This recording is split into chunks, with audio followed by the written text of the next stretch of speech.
Traders 20,000 నుంచి 1 lakh ఛానల్లో దిగుతుంది. ఈరోజు ప్రాఫిట్ చేసే ముందు చార్ట్ అనలైజ్ చేద్దాం.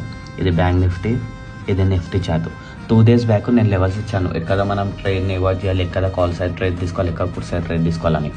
సో ఈరోజు నిఫ్టీలో చూసుకుంటే ఇది నో ట్రేడింగ్ జోన్.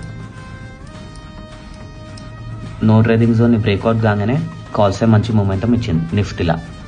బ్యాంక్ నిఫ్టీలో చూస్తే 5 minutesకి 3 క్యాండిల్ అయినాయి, అంటే అరౌండ్ 15 minutes అయింది. బట్ నో ట్రేడింగ్ జోన్ని బ్రేక్అవుట్ కాలేదు. సో ఓన్లీ స్కాల్పింగ్ చేసే ఛాన్స్ ఇచ్చింది. ఎల్డనైనా స్కాల్పింగ్ చేసినా బెటర్ నా ఒపీనియన్ అయితే. సో ఈరోజు నేను నిఫ్టీలో స్కాల్పింగ్ చేసిన.